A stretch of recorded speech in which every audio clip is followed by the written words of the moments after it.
The whole subject of the LaRouche movement was to discover the true nature of politics, but politics as an expression of current history, and that itself as the expression of a clash between two, or perhaps even more, visions of humanity. In 1999, at the close of the 90s, Lyndon LaRouche composed an extended work called Storm Over Asia.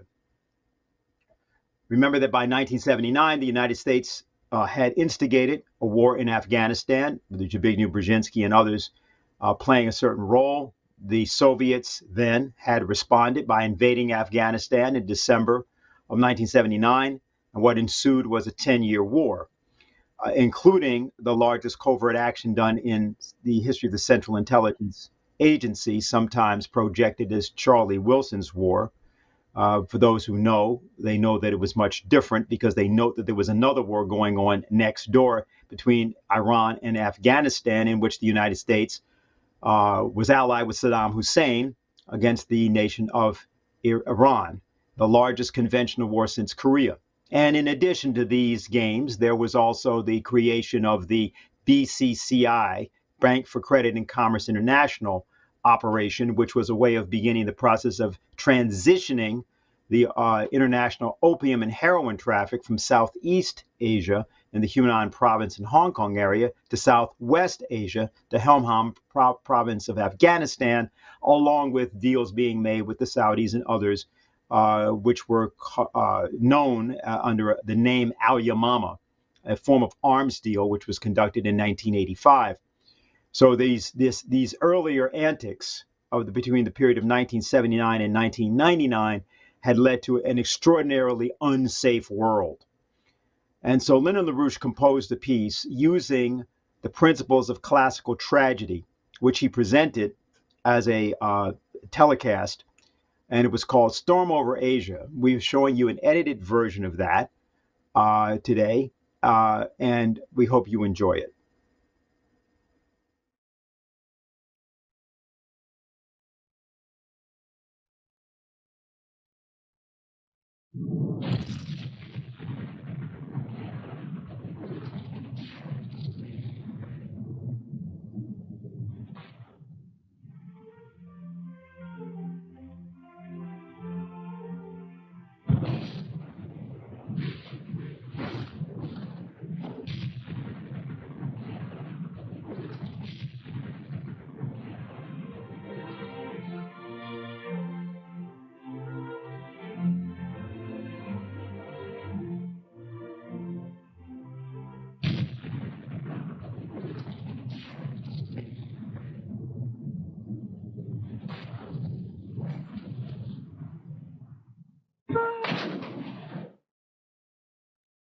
What you're seeing is a war in the North Caucasus region on southern Russia.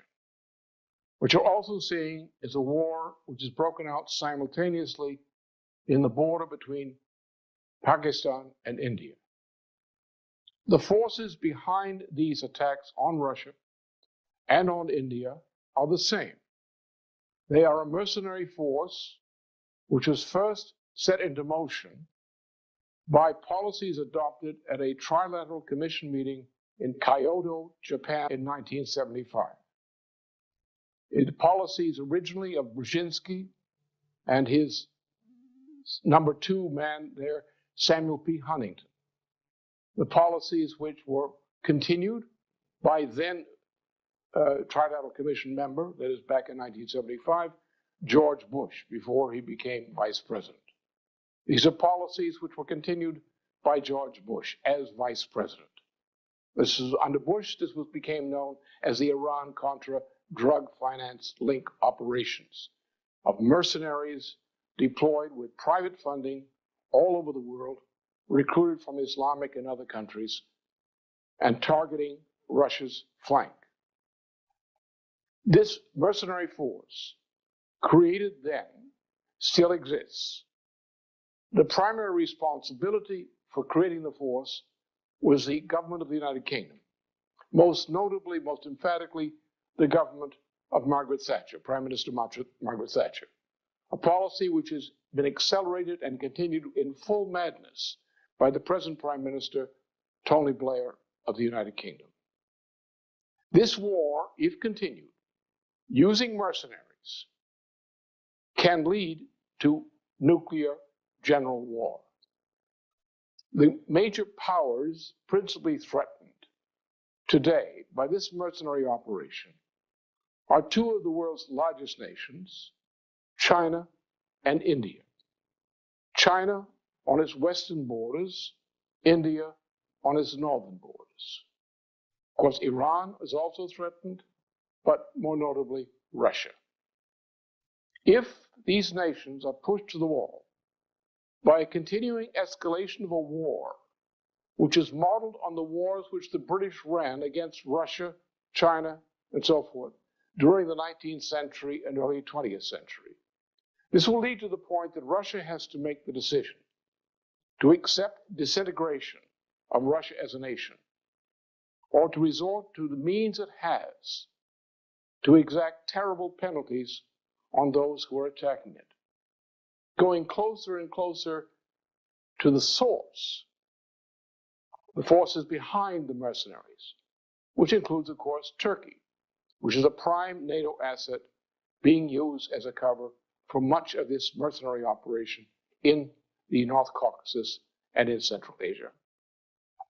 This is our danger. The weapons the Russians have are no longer the large armies, the capabilities we thought of under the old Orgokov plan of the 1980s. Those vast armies are dissipated, weakened.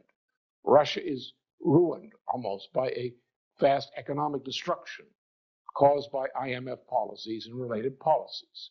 But Russia still has an arsenal of advanced weapons, and laboratories which can match the weaponry, most advanced weaponry being developed in the United States, Israel, Britain, and elsewhere. If Russia is pushed to the wall, where it decides to disintegrate willfully or fight back, the likely thing is it will fight back. It will use the weapons it has. It does not have the weapons to win a war, but it has the weapons sufficient to impose a powerful, deadly deterrent on the nations behind the mercenary forces which are presently attacking it. There lies the danger. Unfortunately, most people in the United States are living under the delusion that with the collapse of the Soviet Union, the combined military power of the United States and its British Commonwealth allies, including Australia, New Zealand, and so forth, countries that are really under the British Queen personally, as the United Kingdom is, believe that these forces, Anglo-American forces, are so powerful that they can ignore the United Nations Security Council and conduct wars on their own with impunity. Most Americans tend to believe that and believe they don't have to worry about foreign wars. They don't have to worry about terrible things happening in Africa or South America or Eurasia generally. It won't come here, just as many Americans said before Pearl Harbor about the war then ongoing in Europe. In reality, it can come here. I'm not predicting that it will. I'm saying the likelihood, the danger exists. And as long as the present policies of our government continue, especially the policies of the right-wing Stone Age faction inside the Congress, the right-wing policies of Vice President Al Gore and of Madeleine Albright, a Brzezinski associate, as long as these policies on the United States part continue, the danger of war is growing. It's not immediate, not tomorrow, not the day after tomorrow. But wars come on like that. You get to a point of no return. There's still no war. Then somewhere down the line, maybe a couple of years later, the war actually breaks out. And war is breaking out all over the world now. Not only in the Balkans, as we saw recently, not only in an insane bombing attack on Sudan for no reason whatsoever, the continued war against Iraq, now the crazy intervention in Timor, which can lead to chaos in that region of the world. War is breaking out in small wars all over the world. If that process continues under present conditions, we are headed in the direction of something terrible, possibly even a nuclear war. Americans have to wake up and realize that the problem, well, think back to New York in the old days. We once had a man who sold merchandise cheaply with radio ads. He called himself Crazy Eddie, and he used to say, my policies are insane. Crazy Eddie, his policies and way of thinking apparently has been picked up by Al Gore and some people in the Defense Department and elsewhere in the United States. We've got to get the Crazy Eddie policies out of the United States government. As I shall indicate, these are the problems we face are deadly ones, but they're problems which can be solved.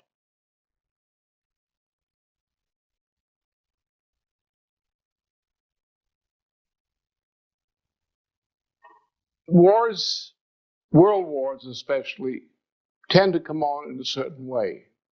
It's been that way during this century. It was that way with World War I. It was that way with World War II. World War I began with the assassination of U.S. President McKinley, which resulted in a fundamental change in policy under Presidents Teddy Roosevelt and Woodrow Wilson. Teddy Roosevelt and Woodrow Wilson were allies, in effect, of the British monarchy in the British monarchy's plan for a war against Germany under Edward VII, a war which actually broke out in 1914. The war was obvious, it was coming, it was clear from 1905 on. It was associated with a series of international, financial, and related economic crises. In the United States, for example, where we had the famous 1907 crisis, 1905-1907 crisis, the Russian war, Japanese War of 1905, the Balkan Wars. They kept coming and coming, and then suddenly there was World War I. Then there was World War II. World War II was essentially set into place when the former chief of the Bank of England, Montague Norman, together with other British influences and with support from the Morgan and Harriman banking interests in New York, put Hitler into power in Germany in January 1933. Once Hitler was consolidated in power with the death of Hindenburg in 1934, then the march toward World War II became inevitable. One of the conditions which made this connection was the fact that the world had gone into a great post-Versailles worldwide depression, which broke out officially with the US stock market collapse in 1929, which became consolidated with the 1931 collapse of the British pound sterling. And under these conditions, processes unleashed led to war, 1939, and led to war involving the United States on December 7th, 1941. Similar conditions now. The world has been, especially since a foolish decision by President Nixon in 1971, when he destroyed the existing world monetary system and set into motion a new so-called floating exchange rate monetary system, the present IMF system. The world has been sliding downhill overall. Though many people are deceived by lying propaganda to believe that there's prosperity in the United States. There is no prosperity in the United States except for the upper 20% of income brackets. They have more money, more cash. The 80% of the population does not. Where years ago, before 1971, one job in the family, or 1+ jobs in the family, would be sufficient to support a family, say someone in Pittsburgh, steel worker, 35 to 40, support a family with 2 children, maybe more. You could own a house, feel secure in the neighborhood, think about sending those children or assisting them into college. That's not possible anymore. It takes 2 or 3 or 4 incomes in the same family not to achieve that kind of standard of living in physical terms. For 80% of the US population, things are becoming worse. We're losing our industries. Our foreign trade is collapsed. Our net current balance, the United States, is in a disaster. The order of magnitude of a $200 billion a year deficit or more. $25 billion a month in foreign trade losses or more, as a result of the NAFTA and related kinds of policies. We have been going downhill. Presently, at the present time, the European economy is collapsing. What's happening in the British rail system, the terrible accident which has recently happened, is typical of the breakdown in England as a result of policies of people like Thatcher. The same thing is happening on the European continent. Same thing is happening through most of the world. Japan is ready to blow up. Its financial system ready to blow out. And if it blows out, much of the world's financial system will go down. Ecuador is now declared bankrupt. Brazil is virtually bankrupt. Argentina is virtually destroyed. Colombia is controlled by armed gangs. It's like something out of the 30 Years' War in Europe. A nation being destroyed by armed bandits. And the State Department expressing its sympathy with these bandits against a legitimate constitutional government of Colombia. Africa is a lost cause. Mass murder, encouraged by our State Department. These are the realities. It is in this condition, as this present financial system approaches collapse, that the danger of war begins to emerge. And the current danger of war came to the surface beginning August of 1998. What happened?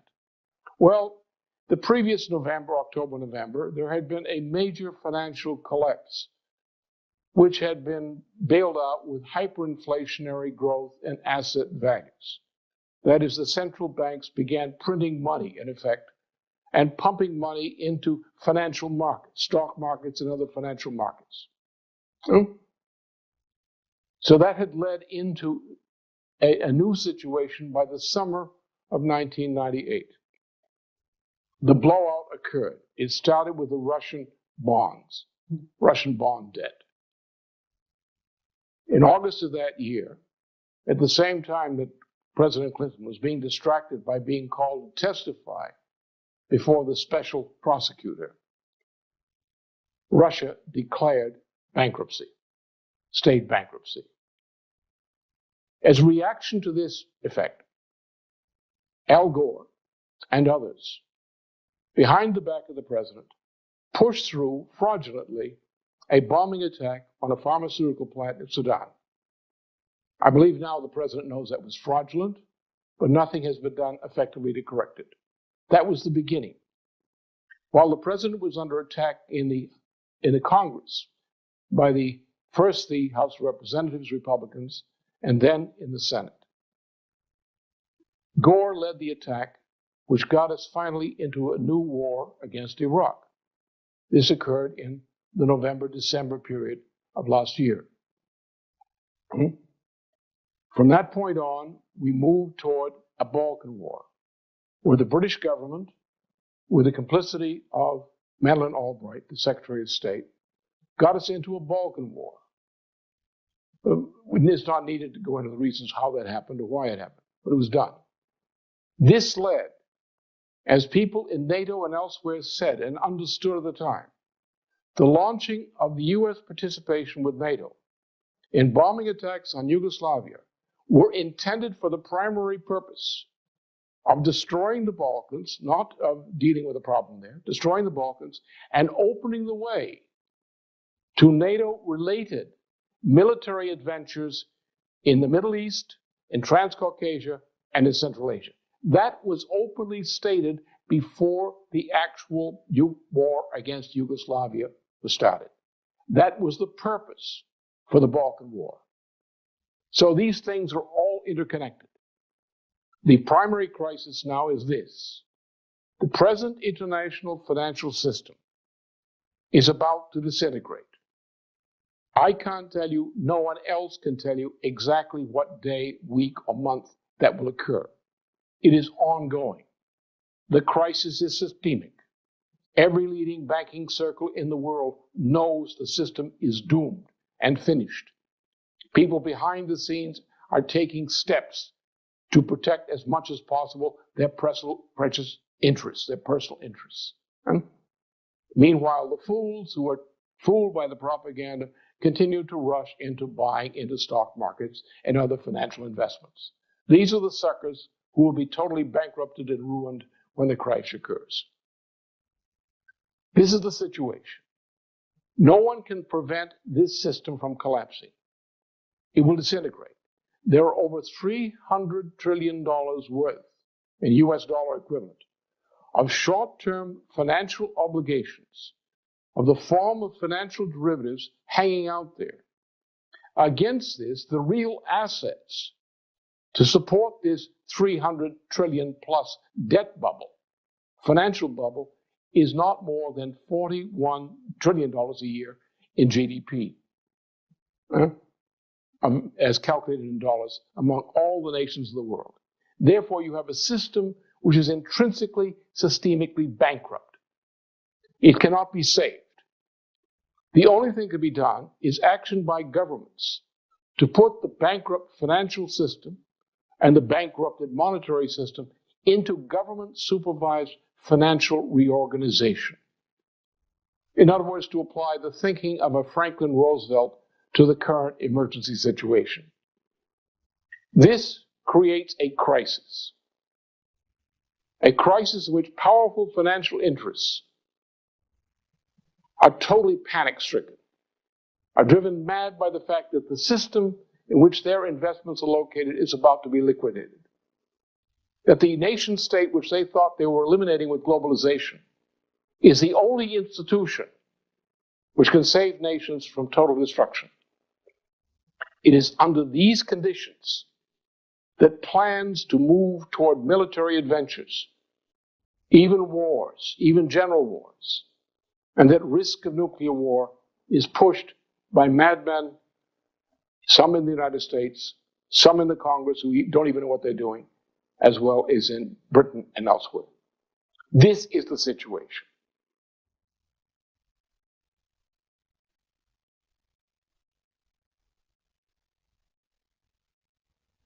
Now let's talk about me. I said that, as many of you know who studied history, that the onset of major wars or similar kinds of catastrophes and conflicts usually have something to do with economic, financial problems. When financial crises are in the process of occurring, or major economic conflicts, these are the times of conflict at which wars, which are otherwise possible, tend to become probable. So let's look at things from that standpoint, and let's look at my concern, which has been my concern for over 40 years. And look at this situation through my eyes. Back in 1959, 1960, on the basis of a study I did of trends in the US and world economy, it became apparent to me that if the policy trends which had developed, especially during the 1950s, the policy trends leading into the 1957-58 financial crisis, the so-called 1957-58 recession, that if these policies were continued, then somewhere along the line, probably by the middle of the 1960s, during the second half of the 1960s, you would have a series of international monetary crises which would tend to lead toward a breakdown of the existing monetary system. In my view, this represented the greatest long-term danger to civilization and to the United States. My concern was to change those policies. Then we had President Kennedy. Kennedy was probably the brightest president we've had since Roosevelt, Franklin Roosevelt, that is. And he did a number of things which tried to put the United States back on a positive course in the economy and in some other matters. Then he was assassinated. And then Johnson, in a difficult situation, capitulated to the Wall Street crowd, including people typified by John J. McCloy and his friends, and U.S. policy began to move in a poor direction. Even though Johnson was not exactly a hero on civil rights, he did the right thing on that and a few other things. He's got to be given credit for that. But the general trend of policy, especially from 1966-67, including the Vietnam War policy, was a piece of insanity. This led to Nixon's shutting down the existing monetary system in the middle of August 1971. Under these circumstances, beginning the middle of the 1960s, I began to be concerned that we were headed for the worst crisis of the United States and European civilization so far. My view was not a short-term view, but a long-term view. But my view was that we had to start to work now to begin to produce the shift in policies away from these policies, which, if continued, could lead to all hell breaking loose, as the fellow said. That came true.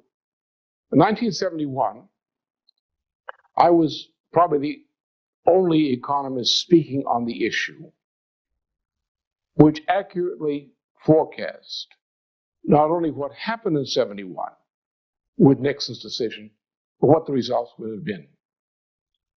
Since 1971, the general trend in U.S. economic situation and policy has been exactly what I feared. And during this period, I've warned against this, I've fought against this, I've attempted to influence against this, and I've tried to develop the contrary policies, the alternative policies, which would be an alternative to the mistakes that Nixon had made, the terrible mistakes that Carter had made under trilateral commission influence, things of that sort. And then the terrible mistakes that were made in the Reagan administration under the influence of George Bush and his crowd in particular. Now, in this process, one of the notable things I did, beginning 1977, was to try to find a way of addressing what I saw as an increasing danger in U.S.-Soviet relations. It was my view that the confidence that the SALT I agreement, the ABM Treaty of 1972 and so forth, that these things were misleaders. They promised peace, but they were actually leading toward conflict, a conflict which could break out in wars and certainly could lead to general economic and political chaos throughout the planet. And thus I looked at, in this context at the question of weapons systems. It was my view that the weapons policy of the United States, the so-called détente policy of John J. McCloy, and also of Bertrand Russell, who was the real author of this policy, and of George Bundy and Henry Kissinger and others, that these policies were a fundamental mistake, a fundamental misunderstanding of reality. That we had to look at the question of the Soviet Union and our relations with it from the standpoint of trying to find a way to deal with this other than through arms control. It was my view that the arms control policy would come to a point of breakdown, that the condition of the Soviet economy would bring the Soviet economy to the point that it either would have the choice of breaking out in a military way or collapsing. That was my fear. So at that point, I worked on this policy. In my run for the Democratic nomination for president in 1979-1980, I featured this proposal for a new approach for dealing with the Soviet Union on the question of nuclear arsenals and related questions. Then Reagan became president. And I found myself in a situation of conducting a back-channel discussion in the interests of the United States with Soviet officials. It was all transparent. It was done with the supervision in most of this period by the National Security Council, to whom I was responsible for reporting on this. and it was done openly with the Soviet government representatives. What I propose is what became known as the Strategic Defense Initiative. It was actually President Reagan and his people who so named it. But the policy which he enunciated on March 23rd, 1983, was the policy which I had proposed be discussed between the United States and the Soviet government in my back-channel discussions. And I had so reported the details of these proposals and discussions to the National Security Council and thus to the President.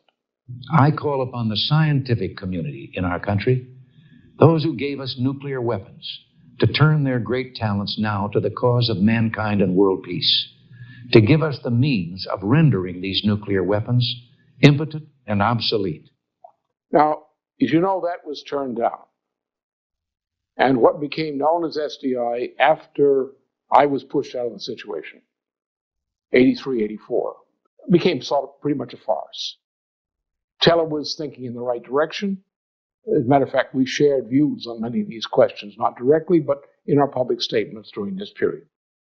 But Teller was sort of pushed into the background, and the Heritage Foundation and the Bush crowd and the Republican National Committee crowd took over. And while President Reagan, as we know, up through 86, through his meeting at Reykjavik with Gorbachev, continued to support the policy and propose it to the Soviet Union, it was effectively killed and turned into what has become, in effect, a farce, even though some benefits of what we proposed are in the laboratories and places like that today. Now, under these conditions, come the year 1988.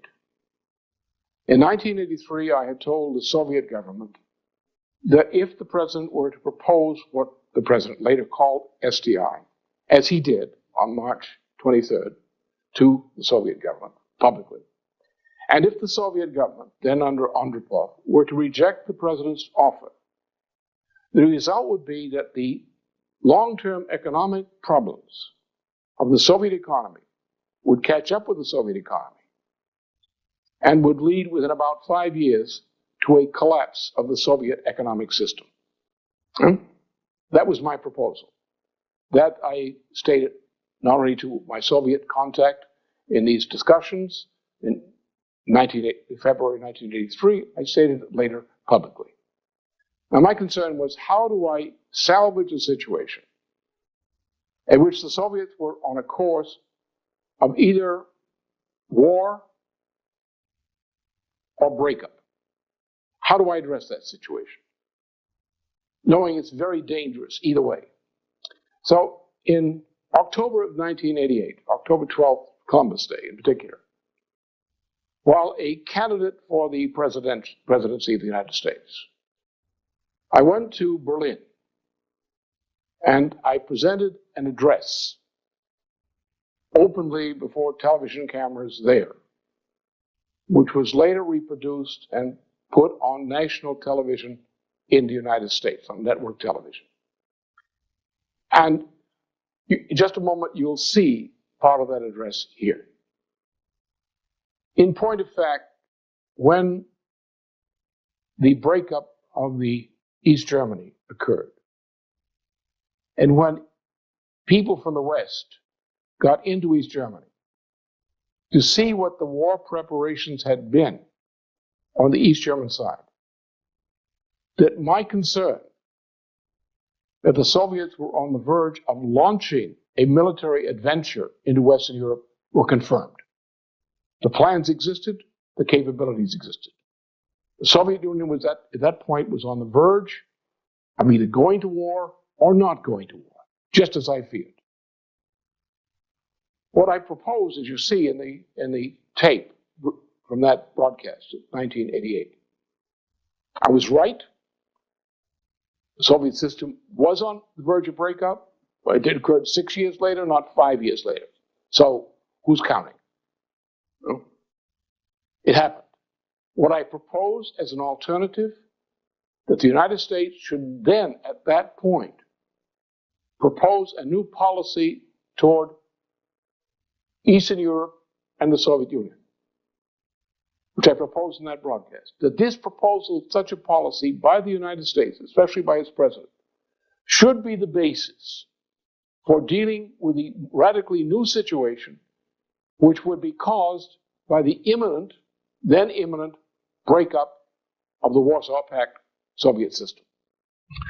Under the proper conditions, many today will agree that the time has come for early steps toward the reunification of Germany, with the obvious prospect that Berlin might resume its role as the nation's capital. For the United States, as for Germans and Europe generally, the question is, will this reunification process be brought about by assimilating the Federal Republic into the East Bloc's economy or economic range of influence? Or can it be accomplished in a different way?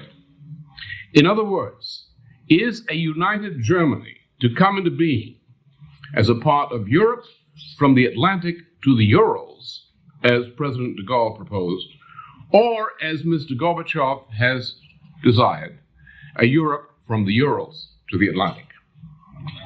I shall propose the following concrete perspectives to our next government. We say to Moscow, we will help you.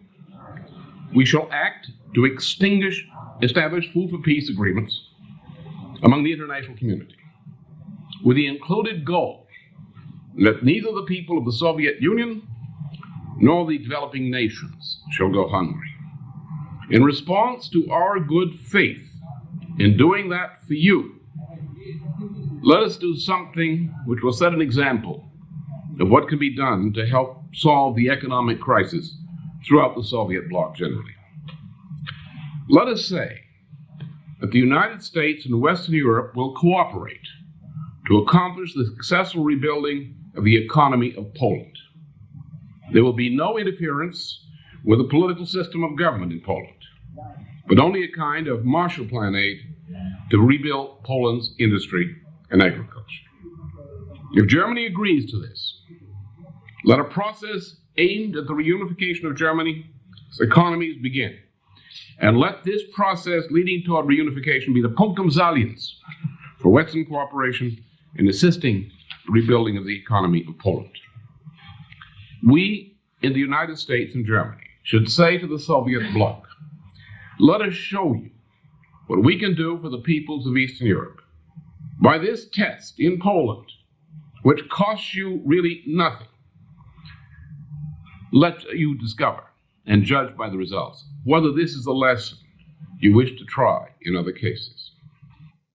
Now, what does this mean today? I was right. What happened? Well, there were others who agreed with me. For example, there was a speech, the leading banker in Germany, Alfred Herrhausen, the chief of Deutsche Bank, was on his way to New York to deliver an address. I have later seen a draft of that address that he was to deliver. What Herrhausen proposed was what I had proposed, in German terms, but essentially the same policy. What happened? Herrhausen was killed. He was assassinated in a high-level assassination done by military-grade assassins, not some stupid little terrorist organization. That was a cover story. The Baader-Meinhof gang at that point no longer existed, the one that was blamed for the assassination. Rohwedder, another German official, in the process of reorganizing what had been East Germany, had policies which moved in the same direction as Herrhausen. Rohwedder was assassinated. The policies of Europe moved in a new direction, under the direction of Margaret Thatcher, George Bush, and François Mitterrand, and with the consent, of course, of Gorbachev.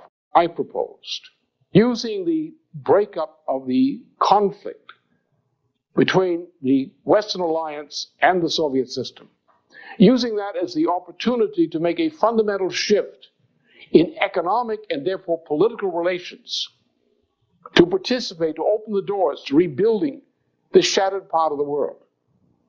And at the same time, as I had proposed to the Soviets in 1982-83 in the back channel discussion, to participate with the United States in developing systems which we could develop, which would enable us to eliminate the danger of an all-out nuclear ballistic missile attack, and to use the technologies which we would develop to that purpose in order to create a driver of the same type that we had with our aerospace driver with the moon, man-moon landing of Kennedy. Am I speaking to Dr. Gomez? Yes, John. I have the announcement you've been waiting for. As of 5 minutes ago, our environmental systems have been fully stabilized. Man's first permanent colony on Mars is now fully operational. Many of you were shocked. Some of you were saying, why is this old geezer talking about a permanent colony on Mars 39 years from now with the major budget problems in Washington today? In a nationwide television broadcast a few weeks ago, I told you that on my first day as president, I shall declare a national economic emergency and launch the largest economic recovery program in our history. During each of the first 2 years of my administration, about $2 trillion in low-cost federal loans will be invested in building up our nation's presently rotting industrial infrastructure, plus building up about 5 million new industrial jobs during the first 3 or 4 years of my administration. Looking back to the experience of the 1940-1943 period under President Franklin Roosevelt, we know that the recovery will creak at the beginning, but will build up speed over the first 2 years, so that about the third year, the United States will have the highest per capita income in our history.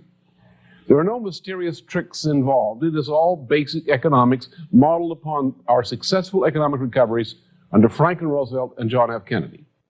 To use that kind of policy, a science driver policy, to accelerate economic growth and technological progress and productivity and employment and quality of employment in the United States, in Europe, and also to use the obsolescence-ridden industries of Poland, of Czechoslovakia, of Hungary, of Russia itself, the Soviet Union itself, to use the technological capabilities they had, despite their ruined, bankrupt industries, for massive infrastructure building throughout Eurasia.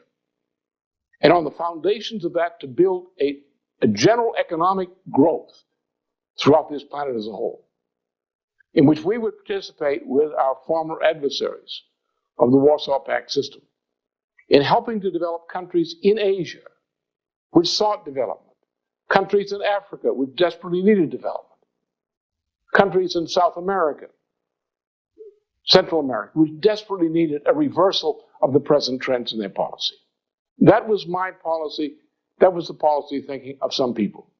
It was not the policy thinking of Bush. It was not the policy making of the US government under Bush. It was not the policy of Mitterrand. It was certainly not the policy of Thatcher. Thatcher's policy, as was stated by her administration, was specifically an anti-Germany policy. The Thatcher government, supported by Mitterrand, said we must not allow the reunification of Germany to lead to German economic revival, nor must we allow Eastern Europe, the Soviet Union, the Balkans, to come under the influence of a general economic growth pattern from which Germany, as a technology exporter, might benefit. In order to prevent this from happening, Bush and Thatcher, under Thatcher's direction, launched the war against Iraq. It was a bait and switch policy. Bush had been the guy, key guy, who pushed for Iraq to conduct a war against Iran. Bush had been the key guy who had pushed Iraq on many of these policies. Bush and the Bush administration was the guy that gave the go sign to Saddam Hussein to take whatever action he thought fit against Kuwait's stealing of Iraq's oil. Then Bush switched under orders from Thatcher, and we had Desert Storm, which ruined much of Europe. After Desert Storm, we went immediately into the Balkan Wars, in which the British government and the French government supported Milosevic as their asset against Croatia, against Bosnia-Herzegovina, and so forth. This was done as a part of the Stop the Fourth Reich policy that is prevent Germany from coming back as a major economic power again in Europe. That was their policy. Obviously, directly opposite to my policy. My policy was that the United States policy should be to recognize that Germany is the major machine tool driver part of the entire Western European economy. It is German machine tool exports which are the basis for not only the German economy, but it is the German prosperity based on Germany's machine tool exports, which are the pivot upon which the entirety of the economy of Western continental Europe depended then and depends still to this day. It is the shutdown of the German machine tool industry sector and similar effects on France, on other countries, the Low Countries, and Italy, and of Eastern Europe, which has caused the economic crisis which is now besieging the Schröder government of Germany and threatens the security and stability of all Europe. The same thing is affecting Japan in a different way.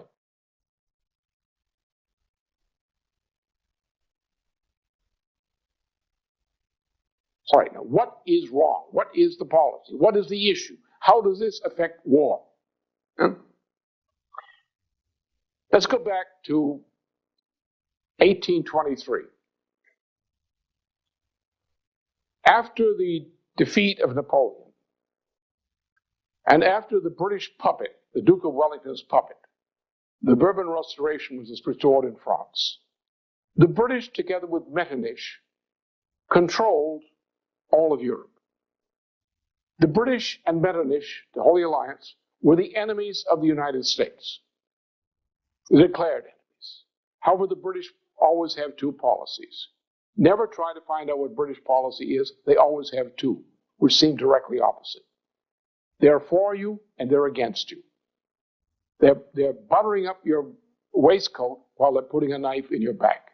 Neither of which is good for you, either cosmetically or otherwise. So the British policy was, yes, they would use the Holy Alliance as an ally in destroying the influence of the American Revolution, the influence the American Revolution had on Europe. To eliminate American influence in Europe, which is what Metternich said repeatedly, what the British said repeatedly. But then the British, Jeremy Bentham, the head of the Foreign Office from 1782 on, and his Canning, the foreign minister, went to the United States to a president who was not a fool, President James Monroe, and proposed that since the Holy Alliance powers, Metternich's group of Spain, Portugal, France, Austro-Hungary, were trying to grab off and recolonize South and Central America, that the British should make a treaty with the little United States, and the little United States should agree with the British to keep these filthy continentals out of South and Central America. This was proposed treaty by Canning with the United States. At that point, one of the proteges of Franklin, former protege, John Quincy Adams, was Secretary of State under Monroe. And Quincy Adams wrote this letter to President Monroe, in which he said, the United States must reject Canning's treaty. We have, the United States, no community of principle with the British monarchy. We can make no treaty alliance with any power with which we share no community of principle. We shall not degrade the United States into becoming an American cockboat in the wake of a British man of war in the Caribbean or South America. And what he qualified as the alternative, we, the United States, must keep our distance from this. We must state our policy clearly, and we must wait for such a time as when we have sufficient power to kick the British, as well as the Holy Alliance powers, out of Central and South America, in which we can protect the aspirations of the emerging new republics of Central and South America. That is our policy. Now, this policy, called a community of principle policy, had been implicitly the policy of the United States leadership during the period of the American Revolution. It had been the policy of the United States under all patriotic presidents, such as Monroe, Abraham Lincoln, Garfield, Secretary of State Blaine, and a murdered President McKinley. It had been the policy orientation revived by Franklin Roosevelt. It was a policy orientation revived in part by President John Kennedy. Community of principle. What is the fundamental interest of the United States? What is our self-interest? What is our strategic self-interest? What has it begin from the beginning? What is it today? Our interest is to bring into being on this planet a hegemonic community of perfectly sovereign nation-state republics which share that commitment to defense of the general welfare, which is the cornerstone of our federal constitution. That with these nations, which must each be perfectly sovereign, we want no empire, we want no hegemony, we want alliances of the sort which occur only between nation states which agree that the idea of a community of perfectly sovereign nation states is the fundamental interest of each and all. That was the direction of Roosevelt's intended post-war policy, which Truman scrapped. But that was the policy. That is my policy. What is the fundamental interest of the United States? Is it to find somebody we call an enemy the way the British do? And go out and say, let's prepare for war against this chosen, designated enemy? Shall we go out and pick out official enemies of the United States and stage wars with them? Simply to have somebody to shoot at? Or someone to hate? Is that our policy? Or rather, is it not our interest that today, as before, that the nations of South and Central America in particular be perfectly, absolutely sovereign nation states, not subject to any foreign supranational or other foreign authority, including the IMF, meddling in their internal affairs. They must be sovereign, as we desire to be sovereign in fighting for our independence, establishing our Constitution. It is our interest to protect and to promote that sovereignty among these states, which Roosevelt called his good neighbor policy. That's our interest. It is our policy to establish the same kind of relationship with nations in Africa. They should develop. They should benefit. We should cooperate with them. We should protect and defend their sovereignty. We should free them from the legacies of former colonial and imperial powers, whether it's financial powers or it's military occupation. We should aspire for the same thing in Eurasia, both in our friends in Western Europe and also throughout the rest of Eurasia. What we should aspire to is that Russia, China, India, Pakistan, Iran, Malaysia, Indonesia, Burma, or Myanmar today, Cambodia, Vietnam, Japan, should all have the right to have perfectly sovereign, independently sovereign nation-state republics, based on the principle of the general welfare. That is the welfare of all of the people, not only for present generations, but future generations, to protect their rights in the way Europe understood that the rights of each man and woman made in the image of the creator of this universe. That human beings are special. Every human being is special. And every human being's right to be special, in that sense, must be protected and nurtured and fostered by an agency which is more powerful than any individual, an agency which has the capability of defending that interest. That should be our policy.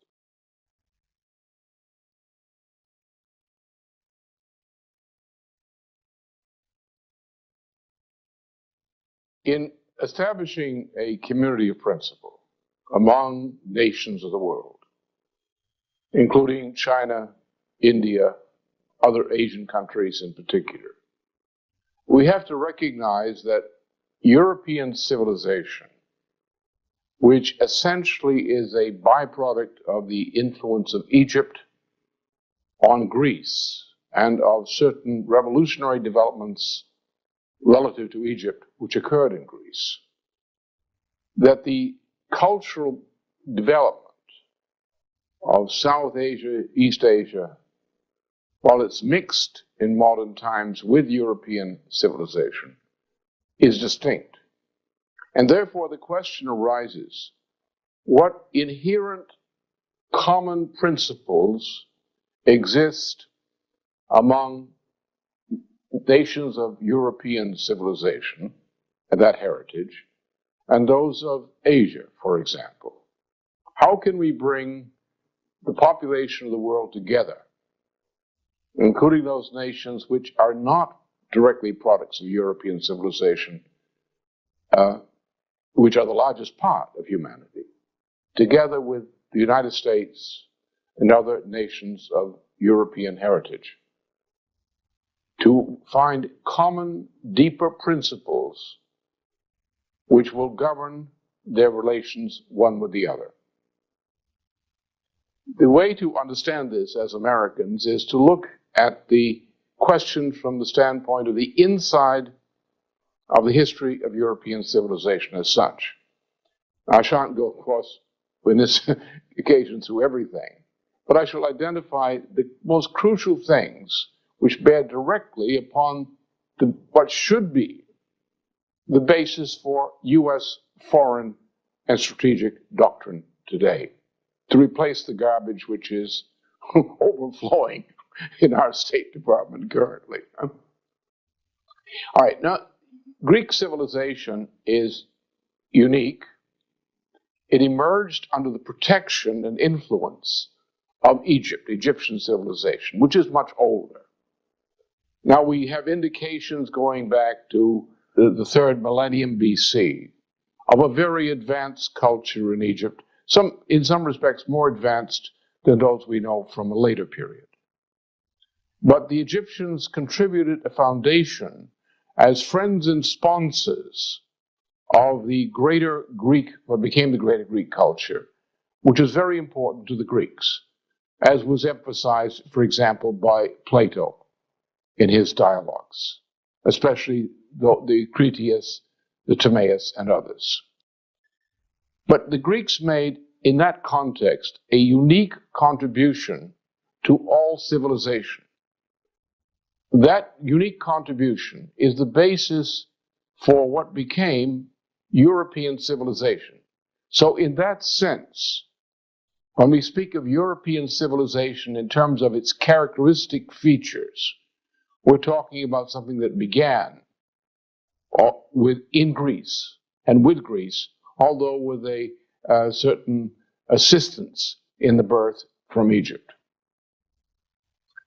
The distinction of Greek civilization is the discovery of the principle of the idea. And just think about this for a moment, and then we'll situate where Christianity comes into this in defining modern European civilization.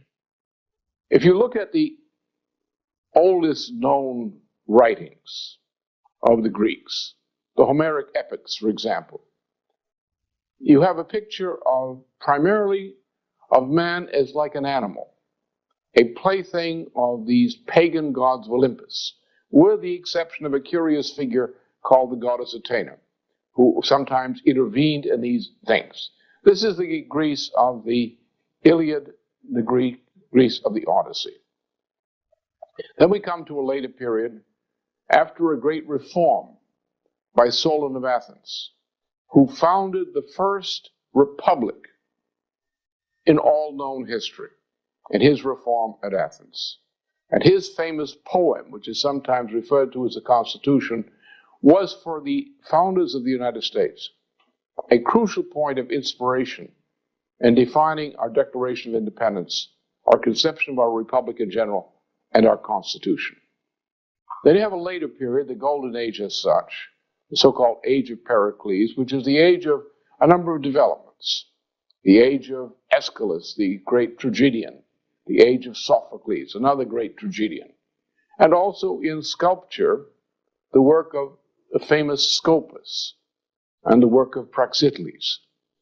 Now, these sculptors did something relatively unique for that period of history and the preceding thousands of years. If you look at ancient Greek art, sculpture, and ancient Egyptian sculpture from that period and from about 1,000 years earlier, you find it's what we call archaic.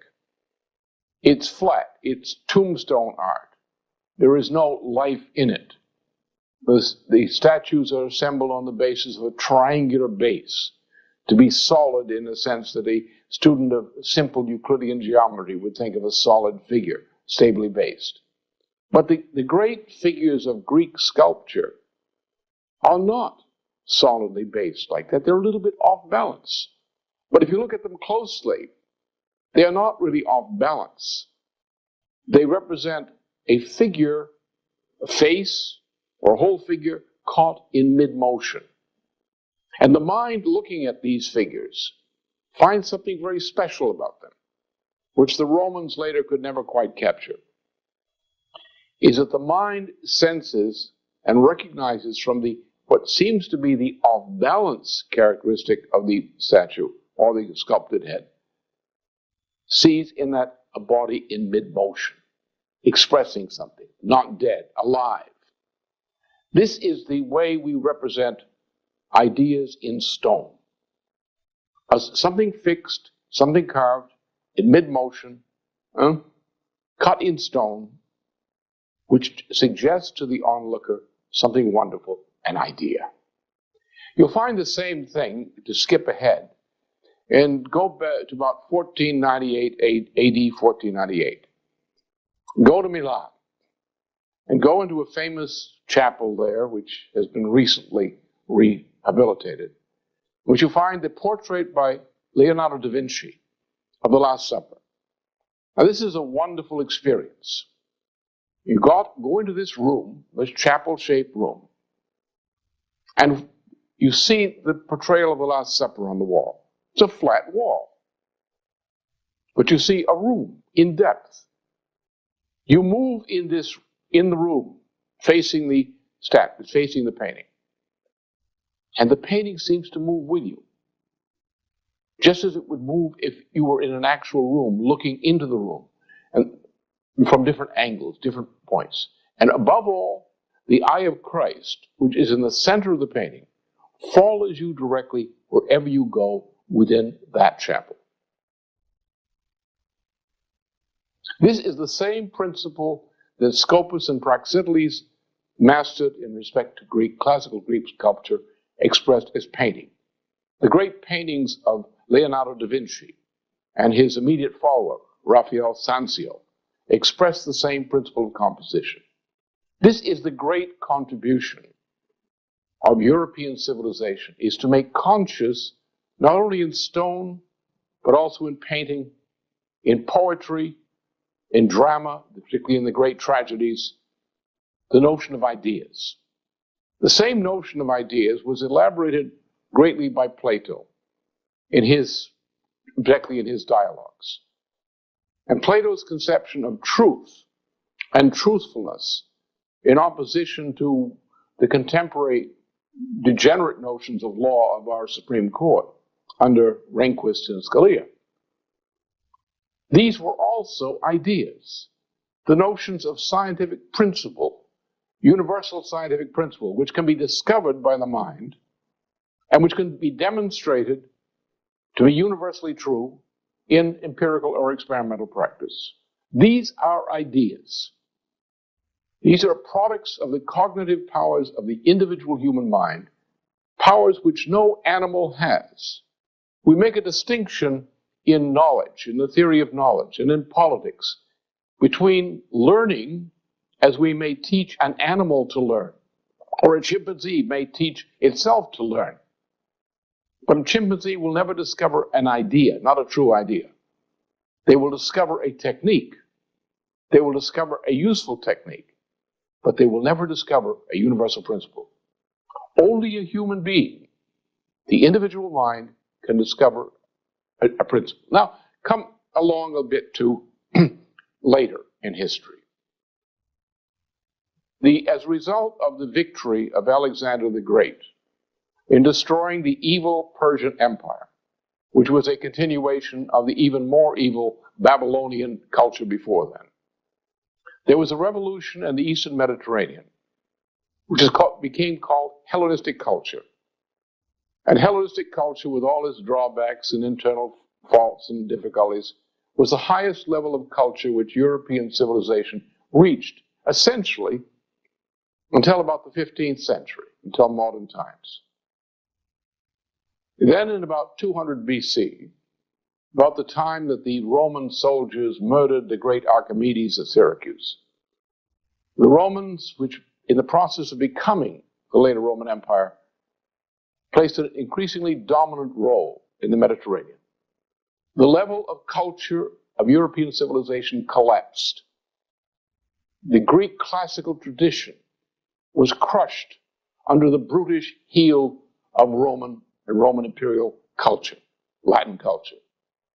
It took a long time for mankind to recover the level of civilization to that which had existed in the Hellenistic period, the period of Aristophanes, the greatest scientist of Egypt, who was also a Greek.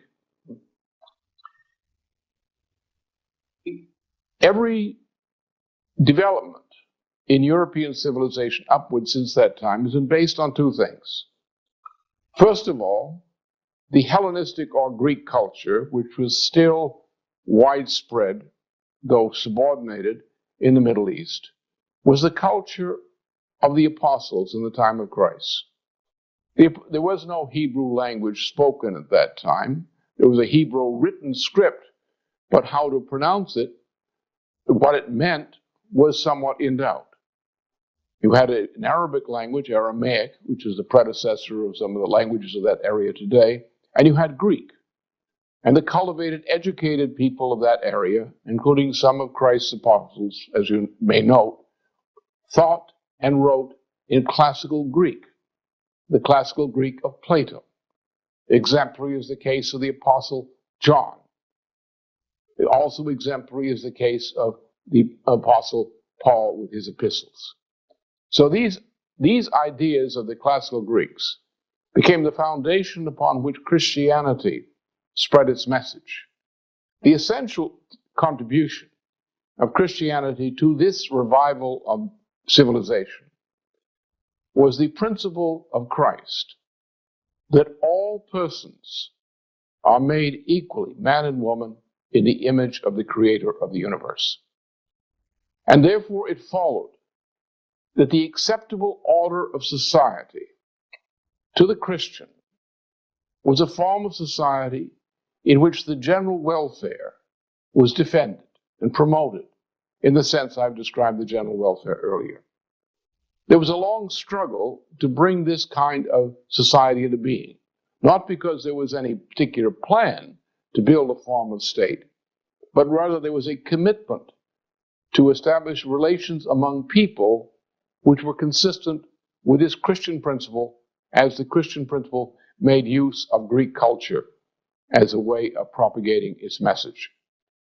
The result was eventually the emergence of the first modern nation state, or the first paradigm of a modern nation state in the 15th century in Europe, centered around what is called the Golden Renaissance. Yeah? This led eventually to the formation of the modern nation state. However, for various reasons, only one nation state ever achieved a durable constitutional form consistent with Christian principle. And that was the United States. This is no accident. What had happened is, in the attempt to found a modern nation state, as in France and in England under Henry VII and the Seventh, and by Isabella in Spain, these efforts were crushed by a financier oligarchy based in Venice. Venice, in order to try to prevent European nation states from developing according to the modern model, organized religious wars within Europe. Europe was torn, as I described earlier, by religious wars up until 1648. and a little bit thereafter, but essentially then. So as a result of these conditions, no durable form of nation-state republic, constitutional nation-state republic, was ever developed in Europe to the present date. We have a noble experiment in the case of Charles de Gaulle's efforts in the Fifth Republic in France, but as we know, that was destroyed by his successors. Only the United States Constitution represents to this day a form of nation-state republic, which in its Constitution, in its original conception, in its underlying law, and in our best traditions, is consistent with the Christian principle underlying the efforts to form the nation-state during the 15th century. This is not accidental in the sense that we did not create a nation-state on our frontiers. We were not people who took our circumstances and responded to our circumstances and developed a form of society based on these circumstances. Not at all. All of the ideas on which the United States was premised and developed came from Europe directly, including a strong influence directly from Gottfried Leibniz, whose writings were among the most important influences on the United States during the course of the 18th century. The most important influence in shaping what became the Declaration of Independence and our federal constitution, especially its preamble. So that from the standpoint of Europeans, the United States was their treasure. It was established with the help of Europeans, with the inspiration and backing of Europeans, in order to create in our nation a republic which would serve as a model and rallying point for the creation of similar republics, sovereign republics, throughout the world, especially in Europe. That is our special, exceptional quality as a nation, a quality we have often betrayed. This is the secret of the power of the United States, not as physical power, but the power to influence the world, the power to provide certain contributions to development of a community of principle globally. Now, these principles, in order to be effective, to be accepted in China, to be accepted in India and elsewhere, must be understood in their universal aspect. From the beginning of Christianity, this was understood. You have the writing of that great Jewish writer, Philo of Alexandria, who expressed this confidence in what we call an ecumenical principle. That there are certain principles which are common to certain forms of religious belief. The Judaism of Philo, for example, or Christianity, or its currents in Islam. These monotheistic currents, which understand there are universal principles underlying human existence, underlying the universe as a unity, and that we must find in each religious current, we must find our atonement with those universal principles. A more recent example of this came in the 18th century with the great Moses Mendelssohn, who also expressed the same principle. Moses Mendelssohn was an Orthodox Jew who made a revolution which resulted, to a large degree, he was a chief contributor to the emergence of modern German culture, together with his friend Lessing. He also was ecumenical. He remained an Orthodox Jew to the day of his death, devoted, and explained that. But he was ecumenical.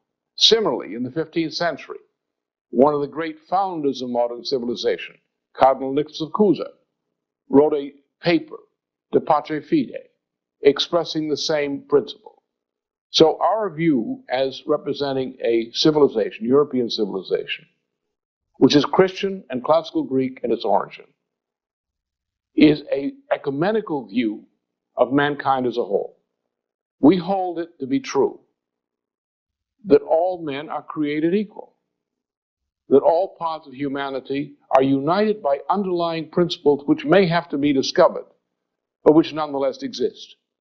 The nature of human beings in all parts of this planet is the same. Some people degenerate from that standard, but we call them degenerates. Yeah?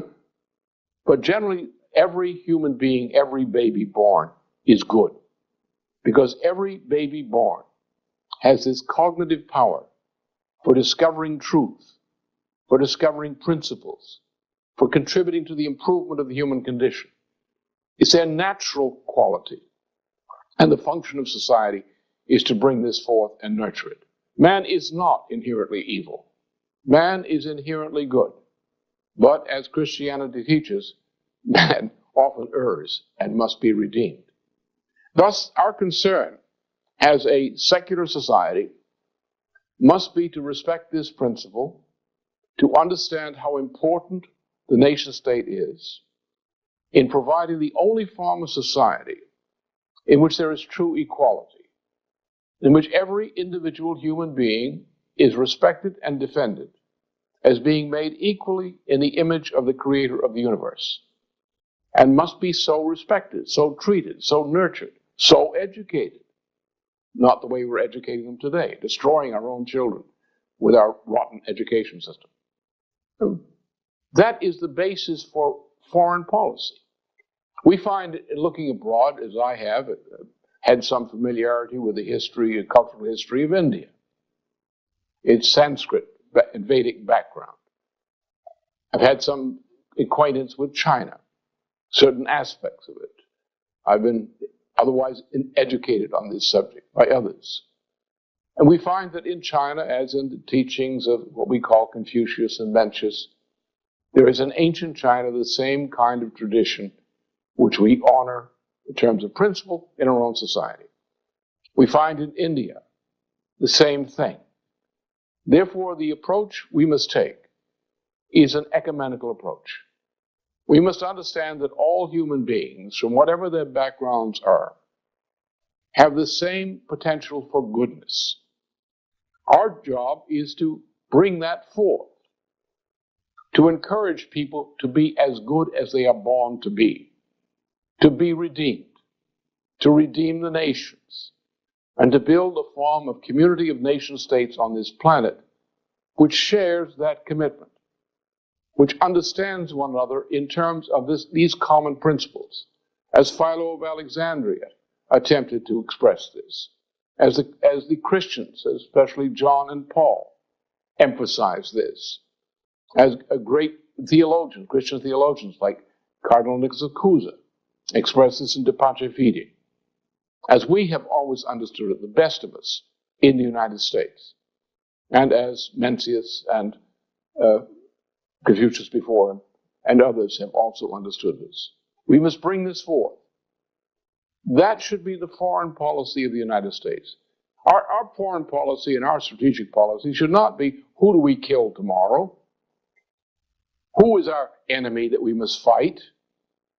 War is not the natural condition of mankind. It's an errant condition of mankind, produced by defective cultures, especially by the kind of oligarchical culture which treats some people as animals. For example, let's take our educational system. What does our educational system do today? Let's compare it with my childhood and youth. Well, I can tell you frankly, it was bad then, relative to what it had been in other countries and our own countries earlier. We had a problem that not too many people were educated properly, but those who had a proper education had a better one in the 19th century, the late 19th century especially, than we had in the 20th century.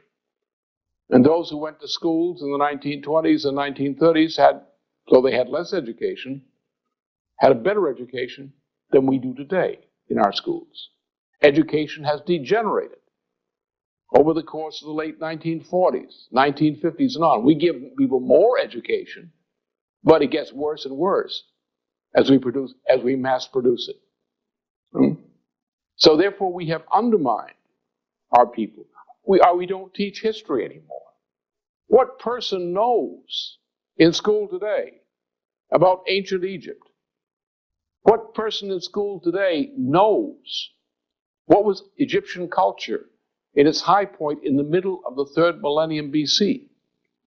Who knows in school today what the change in the conception of man and man's relationship to nature was in the period from the Homeric epics through the Golden Age, through Plato? Who knows what the significance of Christian civilization is? Who knows what the degeneracy of the Latin Roman culture was, and its terrible effects on us to this present day. Who knows what's wrong with our science education today? What's specifically rotten in it, the way it's taught? Who knows these things? We educate our children not to be thinkers, not to be citizens, but to be cattle, to be human cattle. You are going to become a cow. In this school, we will teach you how to become and think like a cow and be happy about being like a cow. If you don't agree with us, we'll stuff you with Ritalin. That's our educational system today. We don't teach history anymore. We don't teach science anymore. We teach information, which is merely a confusion, a scattering of this and that. So therefore, we have to rebuild our society. But I think, and history teaches us, the best way to rebuild a society, to rebuild this stinking education system which we impose upon our children today, to clean up that stinking entertainment which we call television today, and similar things. We have to have a sense of mission. And the mission now is, faced with the worst financial crisis in all world history, faced with the danger of new kinds of warfare, faced with the danger of a planet collapsing into a new dark age, we have to adopt as a sense of mission the determination that these things shall not happen. That we are going to mobilize our population and bring together the people of goodwill from around the world for a common purpose. The common purpose is to develop man and to build a community of principle among sovereign nation states, which will attack these problems as collaborators. In that work, typified by our need to accelerate our exploration of space, we as a nation and we as nations must adopt a sense of mission. We have to explore this universe. Do you know some of the terrible things that have happened to this planet in the past thousands of years? Do you know what happened when the glaciers went into their fast phase of melt? Do you know what happened to this planet about 12,000 years ago, when the glaciers were at their peak rate of melting? Did you know that whole civilizations were wiped out as the levels of the seas rose by 300 to 400 feet to the level, today's level, above which they had been earlier? Do you know the terrible things of meteorites and so forth have brought upon this planet? Do you know how vulnerable we are on this planet Earth? Because we have not yet been able to reach out and control some of the forces in the solar system and beyond, which might imperil the very existence of humanity in times to come. We have to get out into space. We have to understand the principles which operate there. We have to learn to control our environment, the environment of the solar system, as well as the environment of planet Earth. So therefore, in fighting against poverty, in fighting against war, and fighting against the threat to destruction of humanity in the future, we must adopt a sense of mission and national mission. In a larger sense, the same sense of mission that President Kennedy tried to provoke with his proposal, highly successful, remember, for a manned moon landing within the decade. It worked.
As of 5 minutes ago, our environmental systems have been fully stabilized. Man's first permanent colony on Mars is now fully operational. I think that with that example, we can say it would work again. This time, not just a man-moon landing, but beyond. And let's bring this planet into order at last. Let us build what John Quincy Adams envisaged as a global community of principle. And let's build it now before it's too late.